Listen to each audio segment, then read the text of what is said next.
And recently we saw our government in a bid to ensure that we have a quality population through quality education, came up with a lower secondary curriculum. Now this year, 2024, is going to be the first time that candidates are examined under the new lower secondary curriculum. Now, joining me on set to discuss the enrollment of the new lower secondary curriculum, I have competent people in the education field. They run schools, they teach, and with whom we are going to be discussing this.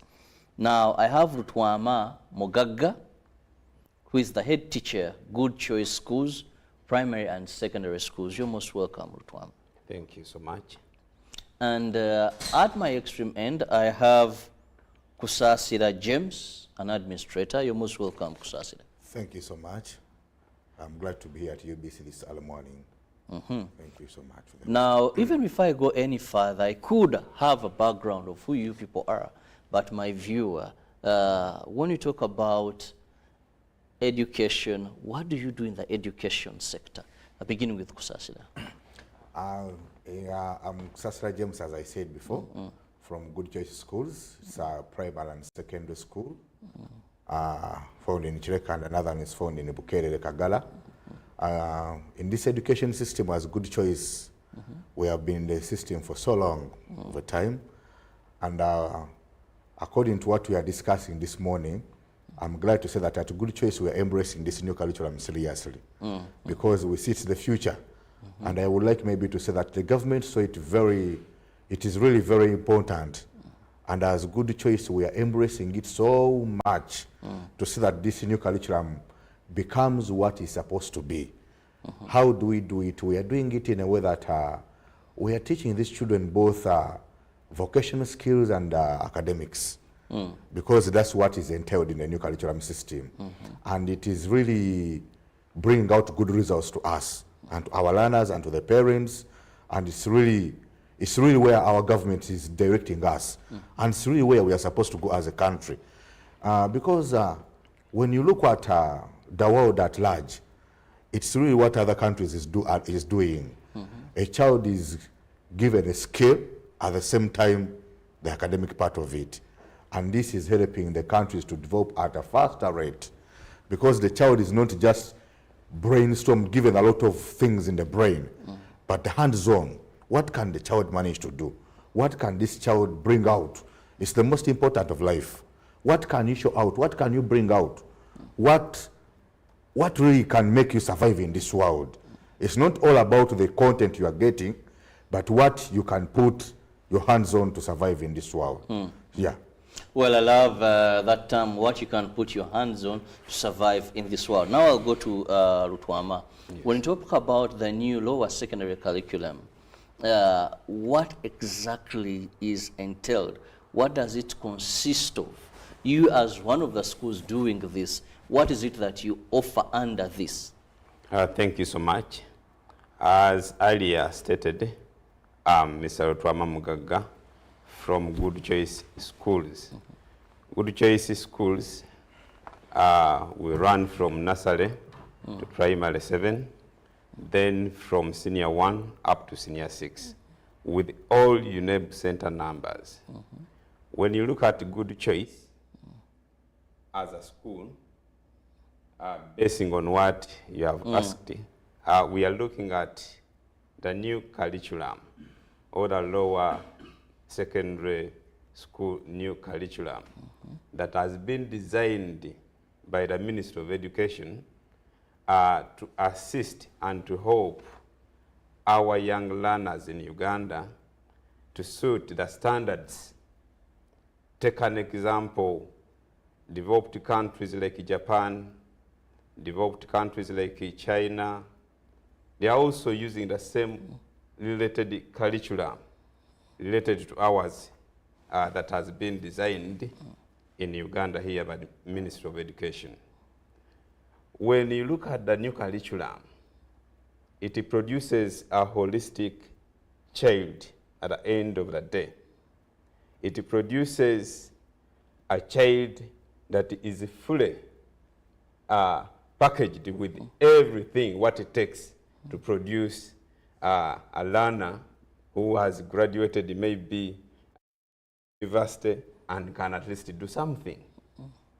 Different from the old curriculum, whereby we just pump the learners, they cram, sit for the exams. At the end of the day, when you take them to a field, they can't do anything, honestly speaking. As the head teacher of Good Choice Secondary or College, when you look at people that go to the field, they can't even cook, they can't even bake a mere chapati, a mere loaf of bread. They can't. But when you go back to China, you go back to Japan, those are developed countries with their children at least knowing something, using their what? Arms, hands, let's say hands-on skills. It is what we are embracing at a Good Choice. Now, going back to Kusasira, you know, one of the things that is very sometimes confusing, everyone will tell you, this is a very good curriculum. It promotes practical skills. But what does the curriculum say? And how is it administered? You know, for a viewer to know that this is going to be the first year, 2024, when you're going to have candidates examined in this curriculum. What is that a teacher teaches? How is it that a teacher teaches it? Yes, Kusasira. Now, in this lower secondary curriculum, it is student-centered so much. In that it's not the other curriculum has to come and dictates notes and puts notes all over to the child. No, this one is child-centered. In that a teacher brings up a topic, and when the topic comes over, he gives the students the chance to brainstorm about that topic. And this is the difference that we are having in this secondary curriculum. For example, you may say in agriculture, the teacher that time could come and say, rearing chicken, and it becomes a big... That's some of the clips of our students. As a student, And this child could just imagine rearing chicken. Broiler, what does it really mean? What does, you know? But the lower secondary curriculum now comes in, a child has to know this, how the bird is, how it is reared, how it is vaccinated, from day one to the end. How does it go to the market? You get it. Now you find, like, for example, in this agriculture, that a child, for example, in Good Choice, we teach this child that we need to get this organic chicken. This is different, and the child does it practically. And you're going to find that this child is going to become so part of this system. Even if the exam comes, they are going to ask about something the child has seen. If it's a disease that is affecting poultry, the child will have seen this disease and will never forget it, even if it's an exam. But before, we have been having that curriculum whereby a child, they say, coccidiosis in rearing, in poultry. And this child will just cram this thing. But here the child knows if coccidiosis comes, it has to be treated like this. Why? Because he or she has done it practically. And for example, I've seen it in Good Choice, because we do it physically, as you have been shown. You know, now the child knows that coccidiosis affects this and this and this. It happens, it's treated this and this and this. Symptoms and signs. Symptoms, I know them, I've seen them physically. It does not need this child to think and remember. The teacher taught me, how did the teacher teach me? No, he or she has seen it practically. You get it? He or she has washed the trough, the food trough practically, the drinkers practically. He has woken up early in the morning at 4 a.m. to feed this bird. You know? So that's what the new curriculum brings out. It is so much student-centered.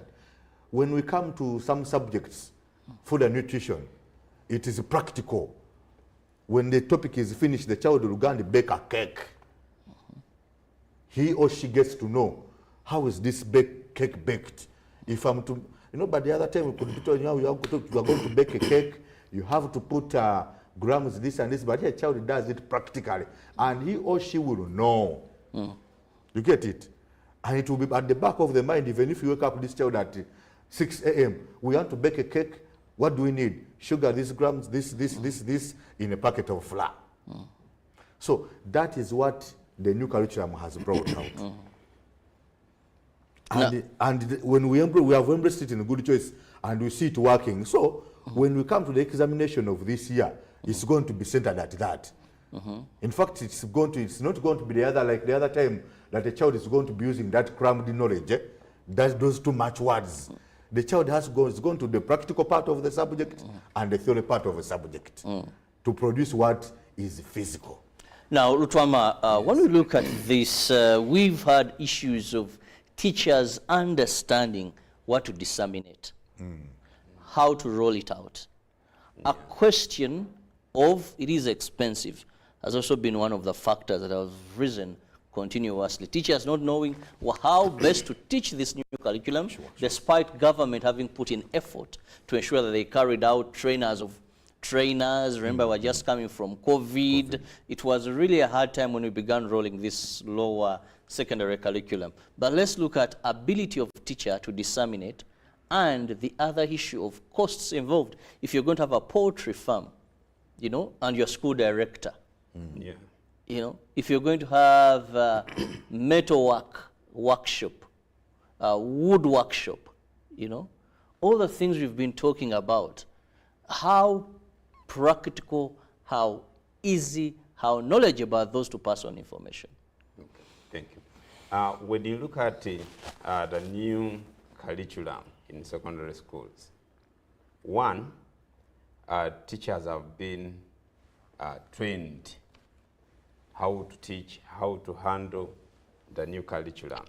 But however, the only challenge behind this is that the materials are not enough. However much the government, hand in hand with the Ministry of Education, they have endeavored to provide books for a new curriculum, but they are not still what? Enough. There's a need to bring in more effort, more resources in terms of finance, and supply these books at zero cost, the way how the ministry has been doing it. It got in touch with the publishers, and they are providing those books in our secondary schools. Back to the other second question about the finance and how costly is the new curriculum. Yes, it is quite expensive.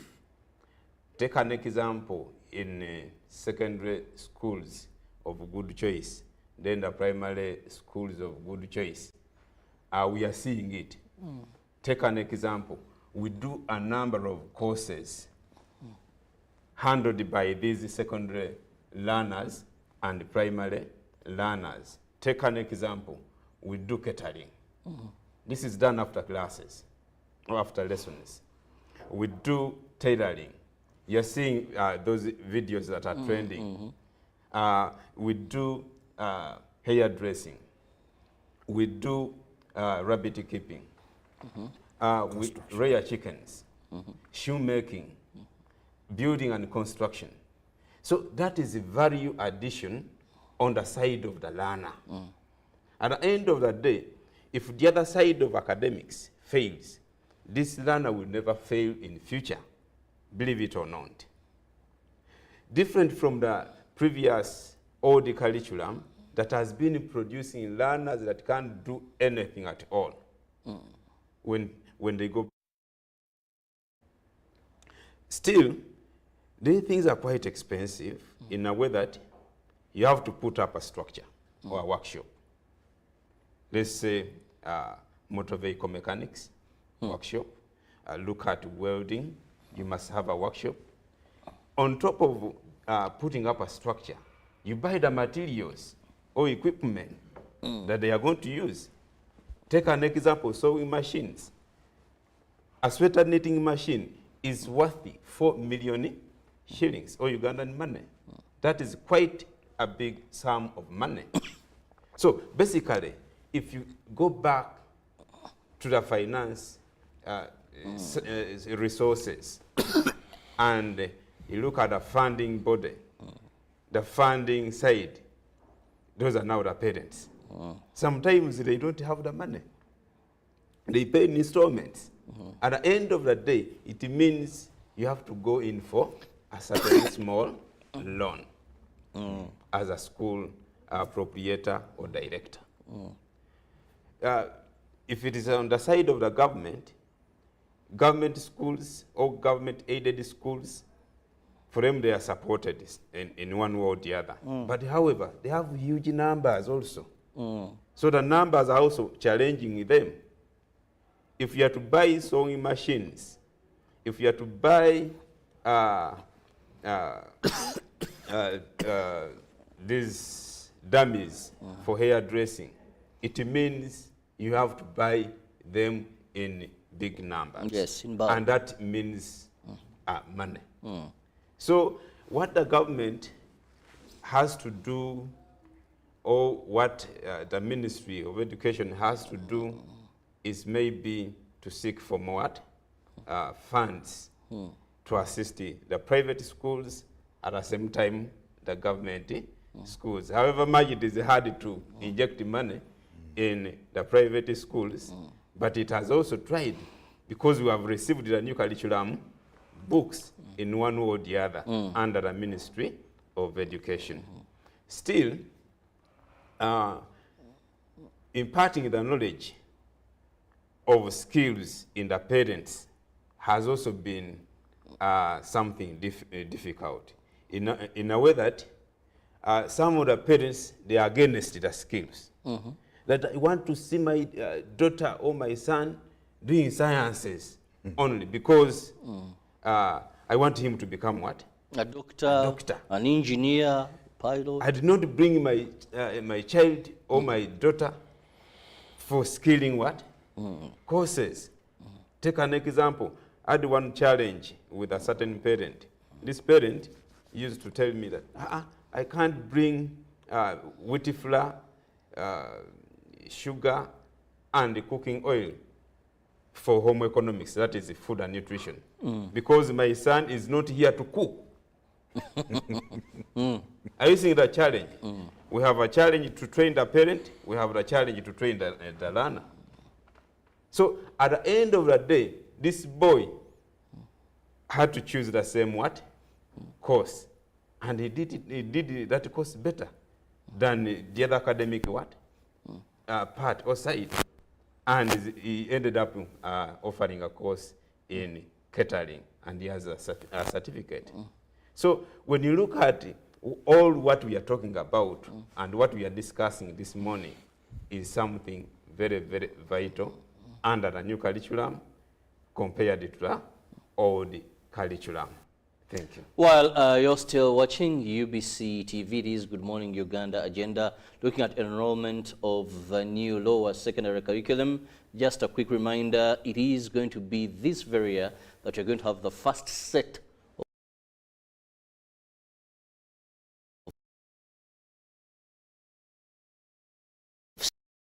sitting under this curriculum.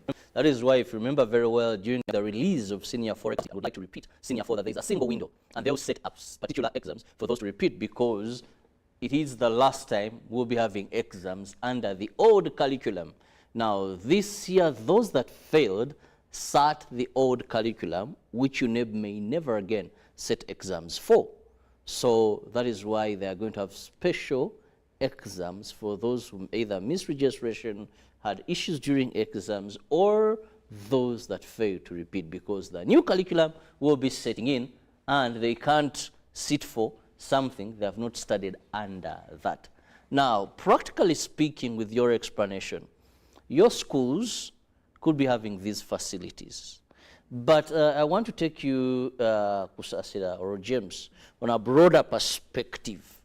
Well, knowing the challenges we have in our private schools, government schools, government aided, these may not be very deep of challenges. But looking at this curriculum, how practical is it in terms of implementation at national level for all our students? Thank you so much, moderator. For sure, when we take it to the broad picture of it, the surety is it's quite challenging because many of these private, the private education system, you know, when the government, the Minister of Education brought up the new secondary lower curriculum, many of us thought that it's not going to work out. And many people became a bit reluctant. But remember, sometimes when the government brings some issues, they have to be looked at very strictly. For example, now, as you have said, the senior force this time are going to sit.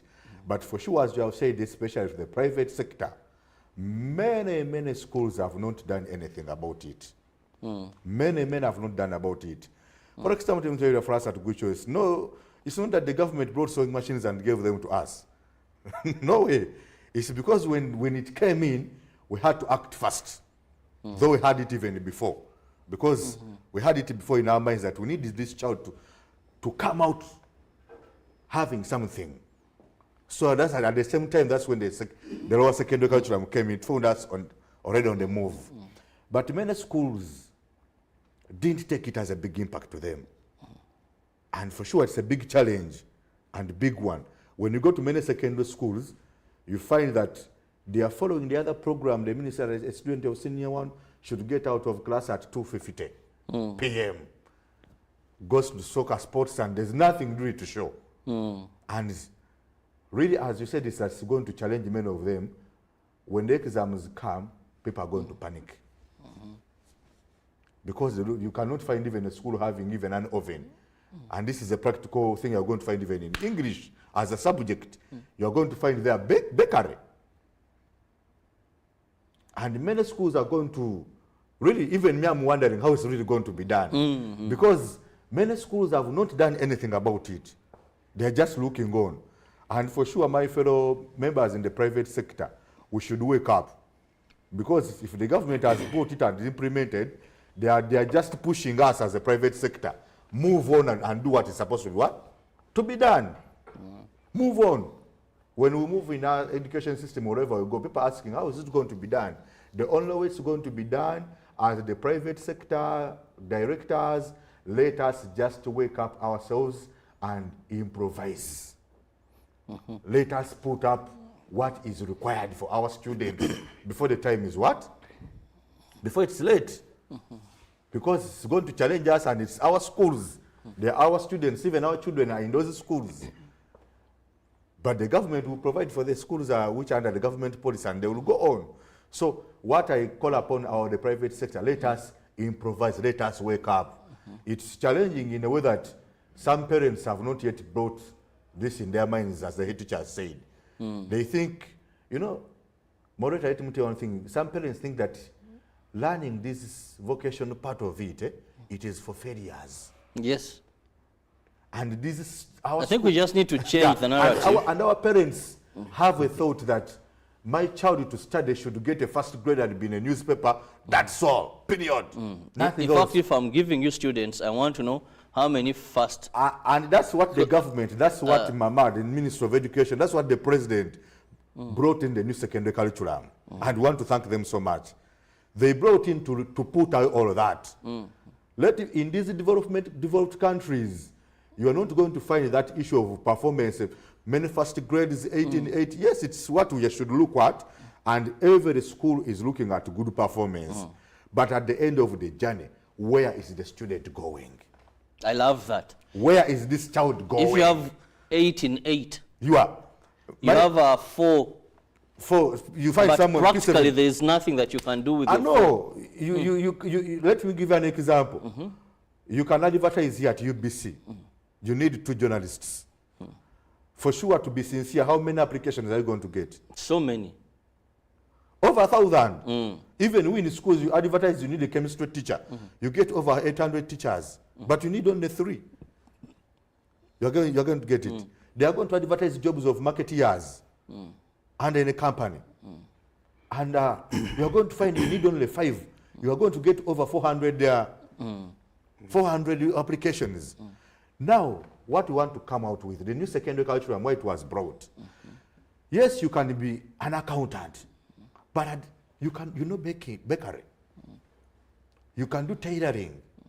You can do welding. You know what it means?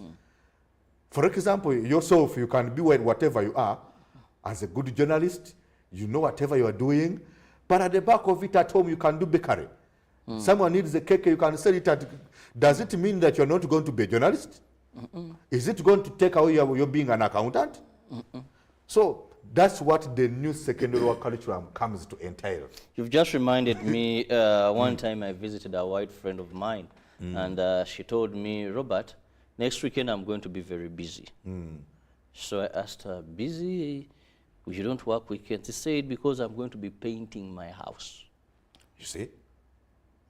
Now, she's a consultant on a very big project. So you're going to be painting your house. Why don't you get someone to paint it for you? To paint. If I'm to paint my house, I have some says no. It is part of our curriculum, painting. I love that. This is a small, I just want to do the dining, and why? And I said, now these ones sometimes lie. And that's what... So I set my... I reached there in overalls. She had the equipment. Seriously. She just had people to remove these things, and that's what her painting that's very what perfectly. I love about what you said. It's part of their curriculum. Their curriculum. And I was like, you know, in school you learn painting? He said, yes. And it is examinable. Yes. Let me tell you one thing, Robert. When we started the skilling field in our school, or schools, right away from primary to secondary, what I discovered was that learners like skills more compared to the theory part of it. The theory part. The practical part is loved so much. Take an example, motor vehicle mechanics. The boys, the girls, you find them getting involved fully. And sitting in the class, a teacher is boiling them, brings in chemistry that they don't understand, the mathematics part they don't understand. But when you go to the practical part, welding, building and construction, you find them busy and active. Check, they're making shoes from these old car tires. They are rearing chicken. They are making hair. They are engaging themselves in tailoring, fashion and styling. So you find them very active. And in addition to that... So what we do in our schools, we then organize a ceremony in form of an exhibition. We call the parents, the friends, schools, and we exhibit what we do in our schools. Hands-on, not the theory part, not what, not the math, but we extract all these things from the topics that they cover in their classes.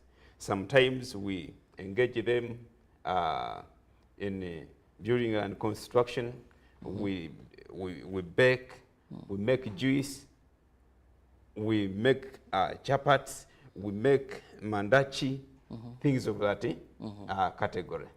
Now, so also one of the things that is running now in my mind, and actually I was interacting with a number of teachers yesterday regarding this topic. More so, none of them were from the non-state education institutions. Patrick Kaboyo, thanks so much for the information given. And I learned of something from a number of them that I spoke to. There is a question, how are these exams going to be? Because when I was speaking to many of them, I was telling them, when we were in school in our olden days, even a teacher would tell you what, they knew what the nature of exams is going to be. It's going to be, what they would ask. We had even some who would come and say, as exams, I've come to spot for you. Says they ask this topic, they ask that topic, this topic.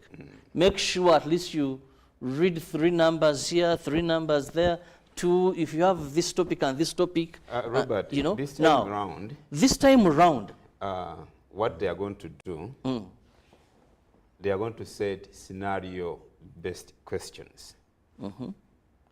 Let's say in Bududa we had landslides. If you were the chairperson in Bududa, what would you do? What would you tell your village mates or friends around Bududa to control what? Floods or landslides? That is a scenario-based question. But again, when you go back to the practical part of the new curriculum, their schools are going to mess up. Why? They don't have the materials. They don't have the workshops. They don't have the laboratories. Different from the sciences that we have been offering.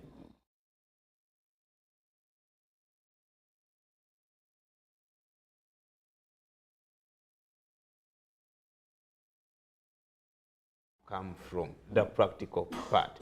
But the theory part is okay.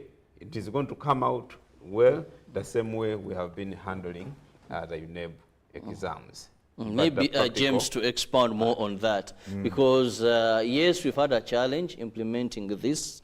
Rightly, you talked about what we need to effectively pass on this new lower secondary curriculum has been a challenge, but also to throw more light for the teachers out there watching us. I know many are watching us. Definitely. If they are training these children, these students, what should they train? The candidates now are going to sit. What kind of exams? What should be their focus? What should they pass? You know, it's very alarming when a teacher also seems not knowing properly what is coming. Now, what do you think of the student that they are teaching? Robert, I think now talking to the teachers, depending on the lower secondary curriculum, I think teachers should now focus mainly on the projects. You know, in this secondary, in this system, lower secondary curriculum, there is what we call projects.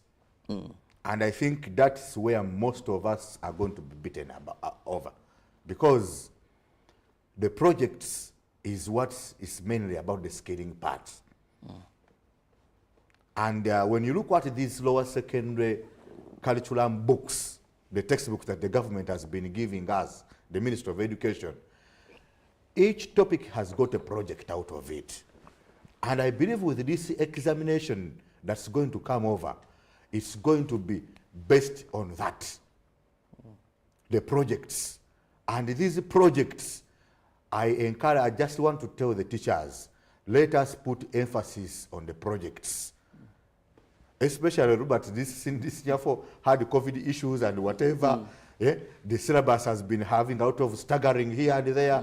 So my fellow academicians, let us now focus on projects. Because this class, especially this class of senior 4, they have been having a lot of issues. But with projects is where we need to go on. It's where we need to go. Focus on projects, let us get ways. Robert, the good part of these projects, some projects don't need money. Oh. Some projects need a teacher just to be creative. You know, this lower secondary curriculum is all about creativity. So it requires a teacher to be creative. Because there are some projects which you can do out of empty water bottles, which are everywhere in secondary schools on the compound. In my school, you're going to find them in the corner, many of them. There are some projects that are going to be done out of paper, and in school, paper is everywhere. So teachers should now focus on projects. Because as you said, these questions, we have seen some sample questions, but we are not yet sure, is it really that's going to come out? But I believe UNEB is preparing something to prepare the teachers.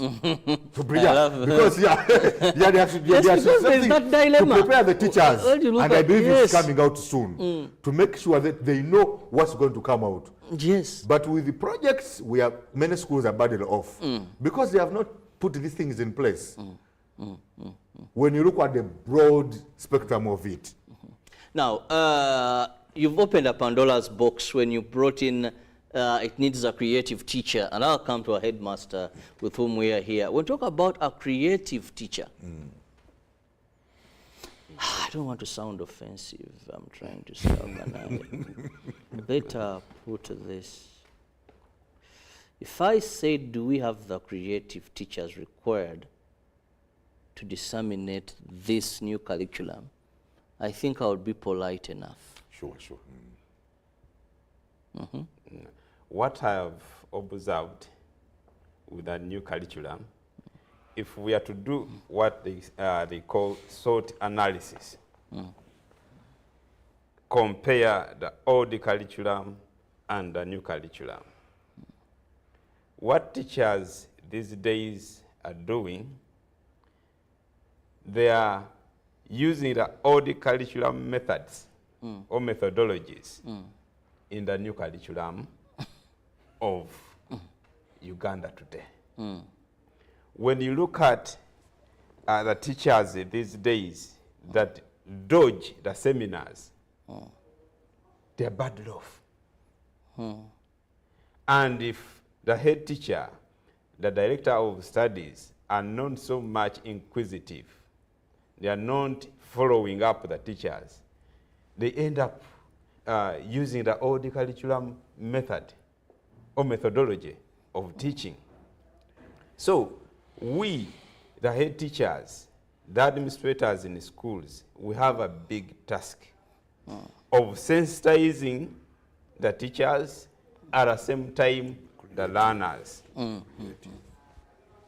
When you look at the creativity that the teachers must use, the innovations that the teachers must get in touch with, these teachers should have a group work in form of departmental notes, in form of departmental meetings, in order to sort out issues of departments, let's say chemistry, biology, history, and many other subjects. That is what is still lacking in schools. Teachers rarely meet and discuss issues on departmental levels.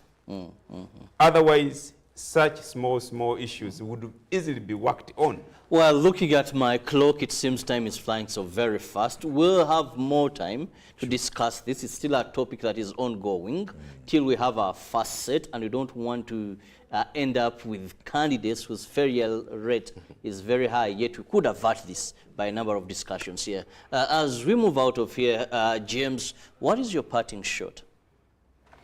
My parting shot as we leave here, I'd like to encourage schools, please let us embrace this. It's the best. It's the best for our students and our country. For sure,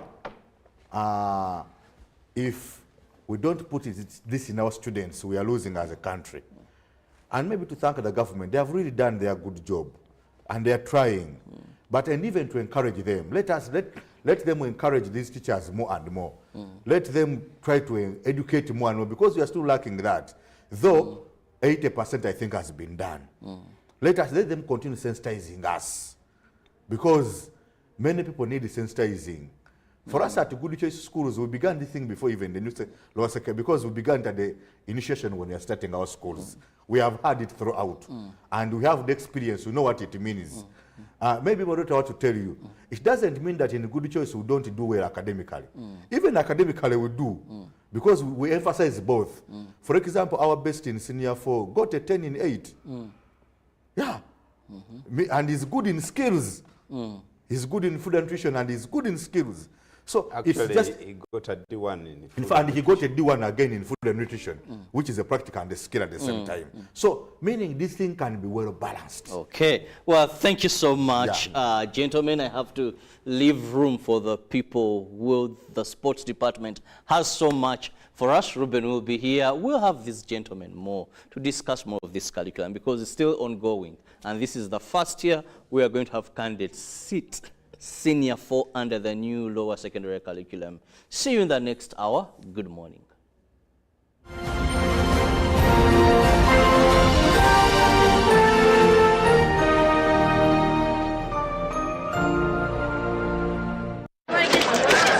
Ajuko. Yo. Wachiko.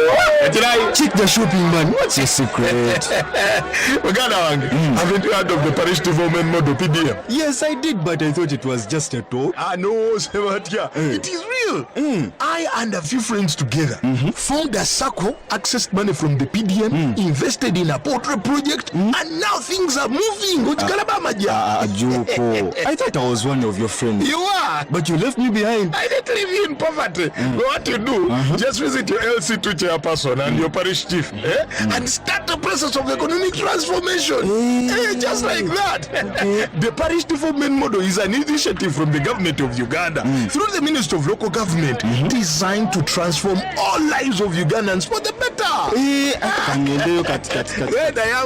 PDM, my parish, my development, my life.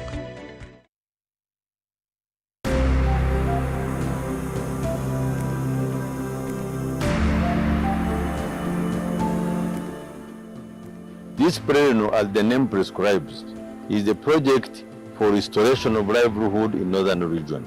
So it was designed to support the population in order to implement the national programs of wealth creation, improving household income, and this is done through supporting agriculture.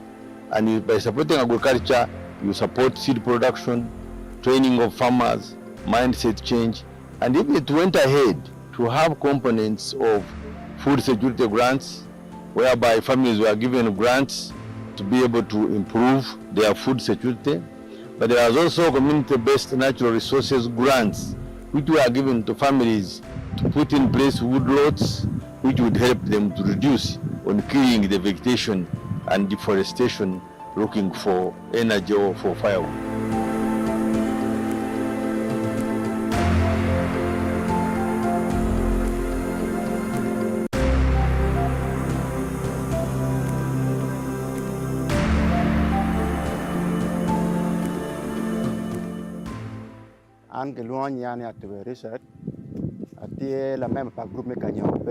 My name is Atube Richard, a member of a group called Kanyope, located in Bungatira sub-county. This group started in 2008, but the Prelnol project started supporting us in 2009. The project has offered us training on farming, and the training we got has helped us immensely.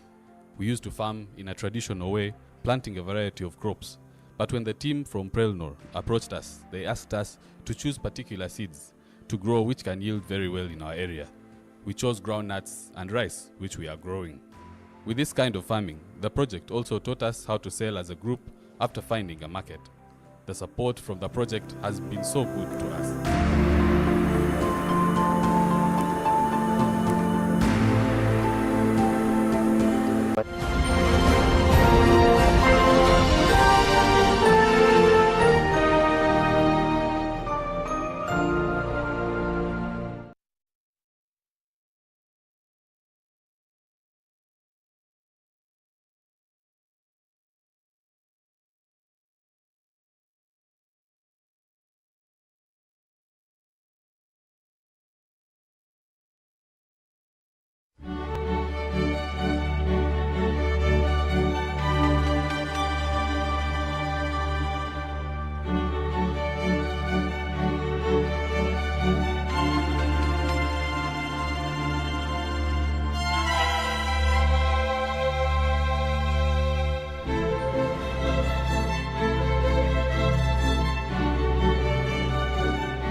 Good morning. My name is Ruben P. Machviranga. I'm glad I'm blessed to be here this morning, and I have a lot to talk about in a few minutes.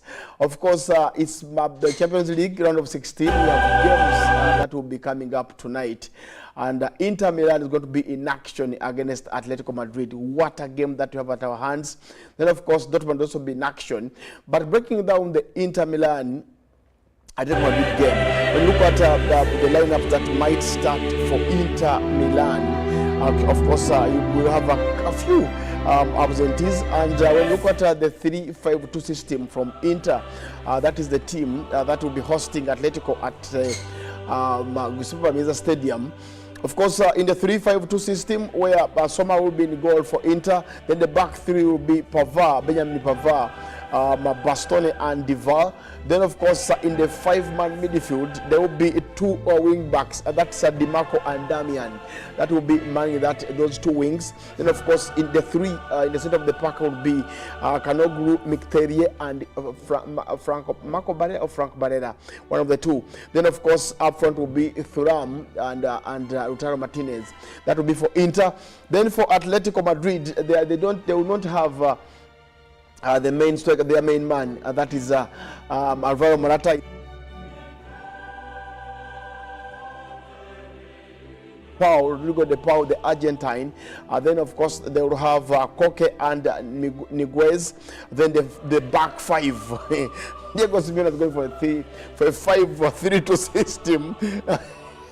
Now the back 5 from Diego Simeone will have a few of the players. Of course, this would be, of course, many will be part of this game. And if you ask me, the back 5 would be Mahomoso, Jimenez, Wiso, Modena, and Renildo.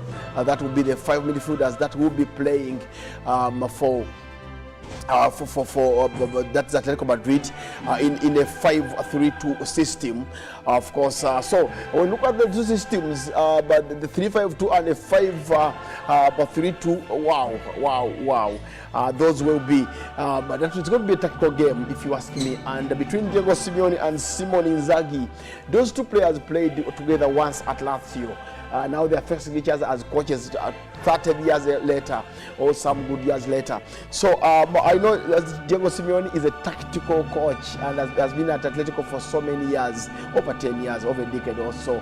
And then Simone Inzaghi has also showed that he's actually the first manager since Jose Mourinho to show that he can handle Inter Milan and he can get results. So as we are waiting to see who takes the day, I love the fact that Simone Inzaghi is packing 5 midfielders in the middle of the pack. Then Diego Simeone is going for 5 defenders. Wow. We're waiting to see who kind of will take the day. But of course, I will look at the team that has been home, the head-to-head, these teams have actually not played a few times, and Atletico Madrid beat Inter Milan in 2010 by 2-0 at that very stadium. Then Inter won in 2018 in August against Atletico, 1-0 away in Atletico. Now they are playing each other for the 3rd time, and in the Champions League, and let's wait to see who will be carrying the day. Then, of course, the other second game will be PSV Eindhoven against Borussia Dortmund. The lineup that might start for PSV in a 4-2-1-3 system for PSV. They'll have Benitez in goal. Then they'll have Teze, Silva, Boscani, as well as Dest, Serginho Dest, the man they got from Barcelona. Then the midfield will have Veerman as well as Schuten. And behind those 2 midfielders will be, okay, in front of them will be Siabiri. And the front 3 will have Thiel, De Jong, and Bakayoko. That will be the team to start in a 3-2-1-3 system. Then, of course, for the side of Dortmund, they will have Kobo in goal. Then Sule, Rayson, Shortberg,